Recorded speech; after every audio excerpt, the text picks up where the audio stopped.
Thank you, Mr. Adams. Mr. Johnson. Hi, how you guys doing? Senators? One of the things I wanted to bring up, first let me tell you who I am. Name's James Johnson, co-founder of a group called E Pluribus Unum, and one of the leaders and spokesperson for the Ohio Unorganized Militia.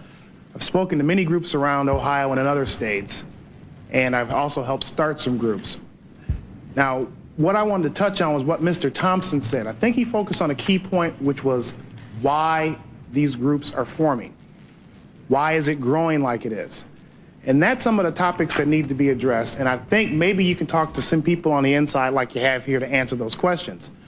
To put it to you bluntly, some of the legislation that's coming out of Washington, some of the executive actions that are taking place, ladies and gentlemen, these things started a revolution 200 years ago and got this country started.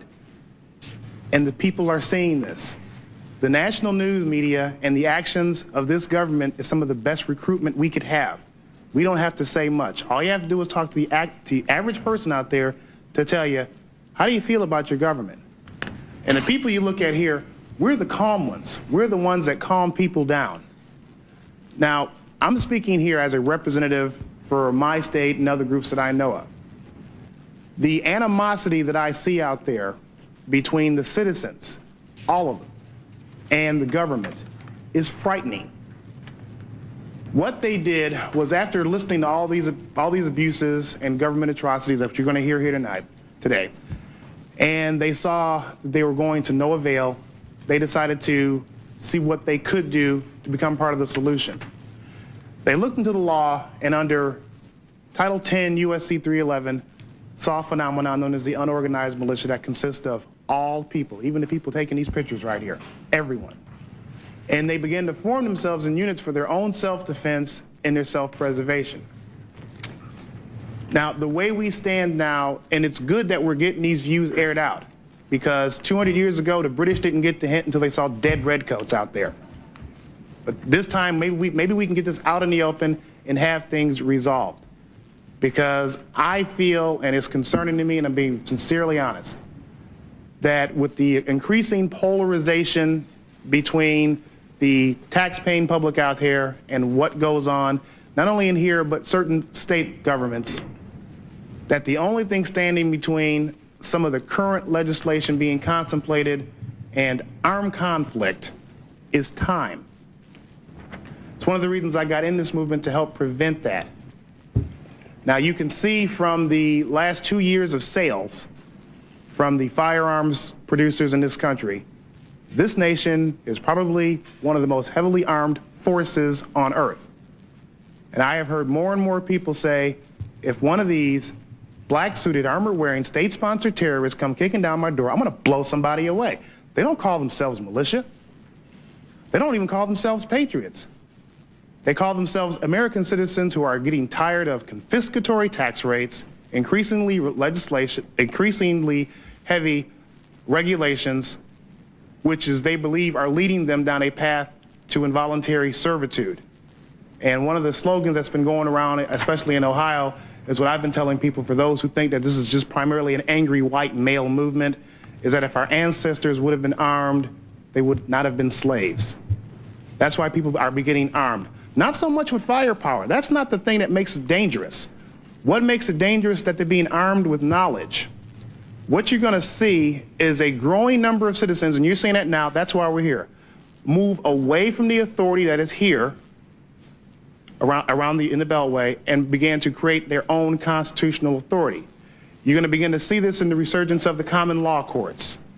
You're going to begin to see this, and I'm going to summarize here, in the formation of the militias. That's what came first, to defend ourselves. But you're also going to see this on the legislative end. You're going to see your own candidates in our own elections, and hopefully that we can become a system which will attract others into a more constitutional-based system. Thank you very much. Thank you, Mr. Today, the following statement will attempt to answer the question of the legitimacy and the need of the citizen militia. Not only does the Constitution specifically allow the formation of a federal army, it also recognizes the inherent right of the people to form militia. Further, it recognizes that the citizen and his personal armament are the foundation of the militia. The arming of the militia is not left to the state, but to the citizen. However, should the state choose to arm its citizen militia, it is free to do so, bearing in mind that the Constitution is not a document limiting the citizen, but rather limiting the power of government. But should the state fail to arm its citizen militia, the right of the people to keep and bear arms becomes the source of the guarantee that the state will not be found defenseless in the presence of a threat to its security. It makes no sense whatsoever to look to the Constitution of the United States or that of any state for permission to form a citizen militia, since logically the power to permit is also the power to deny. If brought to its logical conclusion in this case, government may deny the citizen the right to form a militia. If this were to happen, the state would assert itself as the principal of the contract, making the people the agents. Liberty then would depend on the state's grant of liberty. Such a concept is foreign to American thought. While the Second Amendment to the United States Constitution recognizes the existence of the state militia and recognizes their necessity for securing a free state, and while it also recognizes that the right of the people to keep and bear arms shall not be infringed, the Second Amendment is not the source of the right to form a militia nor to keep and bear arms. Those rights existed in the states prior to the formation of the Federal Union. In fact, the right to form militia and to keep and bear arms exists from antiquity. The enumeration of those rights in the Constitution only underscores their natural occurrence and importance. According to the 10th Amendment, ultimate power over the militia is not delegated to the federal government by the Constitution. Consequently, the power of the militia remains in the hands of the people. Again, the fundamental function of the militia in society remains with the people. Therefore, the Second Amendment recognizes that the militia's existence and the security of the state rests ultimately in the people, who volunteer their persons to constitute the militia and their arms to supply its firepower. The primary defense of the state rests with the citizen militia bearing its own arms. Fundamentally, it is not the state that defends the people, but the people who defend the state. The second line of defense of the state consists of a statutory organization known as the National Guard. Whereas the National Guard is solely the creation of statutory law, the militia derives its existence from the inherent inalienable rights which existed before the Constitution and whose importance are such that they merit specific recognition in that document.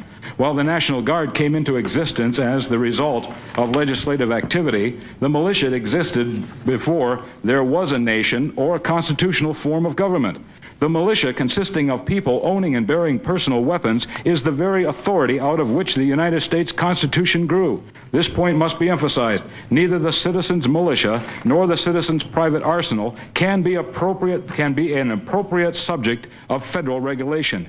It was the armed militia of the American colonies whose own efforts ultimately led to the establishment of the United States of America. While some may say that the right to keep and bear arms is granted to Americans by the Constitution, just the opposite is true. The federal government itself is the child of the armed citizen. We, the people, are the parent of the child we call government. You, senators, are part of the child that we, the people, gave life to.